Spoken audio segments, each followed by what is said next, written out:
ఆలోచన లేదు, దానికి బడ్జెట్ లేదు, వీళ్ళకి చేద్దామన్న నియత కూడా లేదు.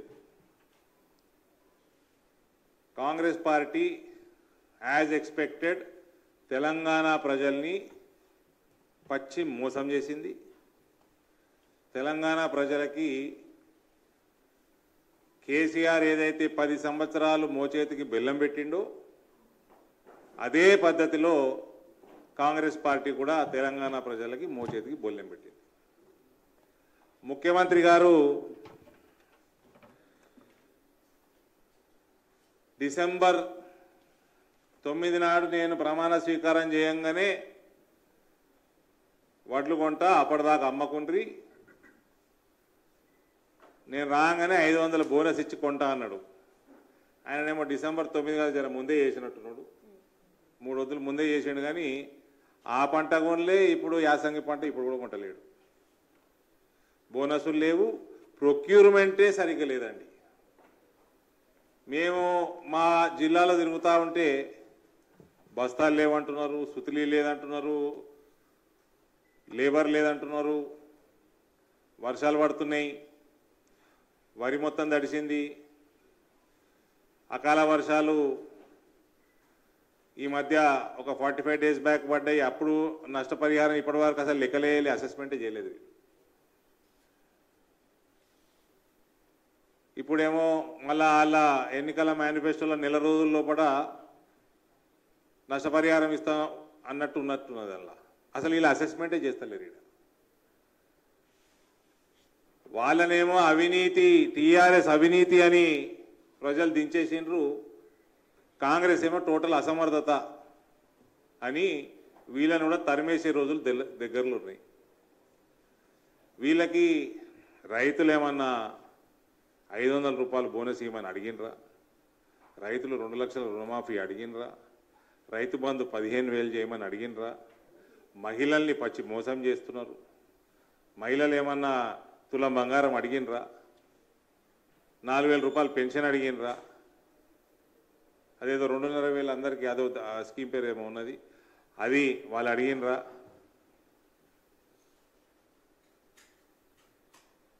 అందరికీ కూడా మోసం చేసి ఓట్లు వేసుకపోయి టైంపాస్ చేస్తూ ఉన్నారు. ఇవి కేవలం నేను మెయిన్ 6 గ్యారెంటీలు ఇవి చెప్తా ఉన్నా. అసలు ఈయన కందులు కొంటా అన్నాడు, సజ్జలు కొంటా అన్నాడు, రాగులు కొంటా అన్నాడు, అన్నీ కొంటా అన్నాడు. ఇవాళ వరే కొంటలేడు. ఇలా వరే సమయానికి కొంటలేడు ఈయన.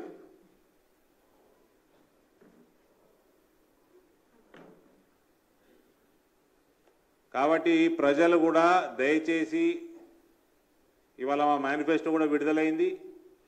కిషన్ రెడ్డి గారిది 4 గంటలకి మీడియా సమావేశం ఉంది.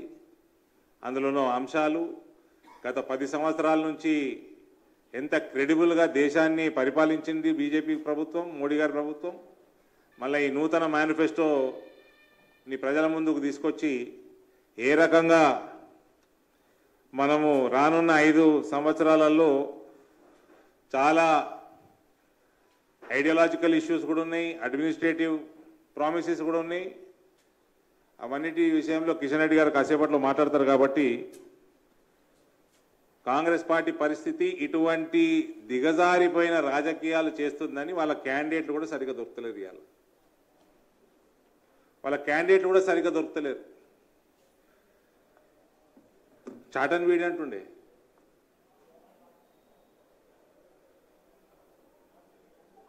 ఆ టైప్ క్యాండిడేట్లను వేరే వాళ్ళ దగ్గరికి వెళ్ళి తీసుకొచ్చేసి పనికిమాలిన క్యాండిడేట్లను ఇవాళ టికెట్లు ఇచ్చే పరిస్థితికి వస్తున్నది కాంగ్రెస్ పార్టీ. రిజెక్టెడ్ బీడీల్ని చాటన్ బీడీ అంటారు. సో అటువంటి వాళ్ళని తెచ్చి ఇచ్చుకుంటుంది కాంగ్రెస్ పార్టీ టికెట్లు. వాళ్ళ ఉన్న కొద్ది గొప్ప సీనియర్ నాయకులు వాళ్ళందరూ కూడా అసెంబ్లీకి వెళ్ళిపోయినరు. Nobody is willing to contest parliament అంటే వాళ్ళకి వాళ్ళ నాయకుడు రాహుల్ గాంధీ మీద ఎంత భరోసా ఉన్నది. సీరియస్ అండ్ సీనియర్ కాంగ్రెస్ మెన్కి వాళ్ళ రాహుల్ గాంధీ మీద ఎంత భరోసా ఉన్నది దీన్ని బట్టి అర్థమవుతుంది.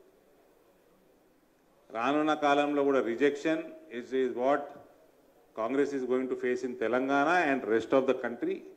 ఇప్పుడు 40 పైన లోక్సభ సీట్లేమో ఉన్నట్టున్నాయి, అవి కాస్త 30కి పడతాయని నేను మీ అందరికీ ముందర చెప్తా ఉన్నా. Not even 30 seats they will get across India.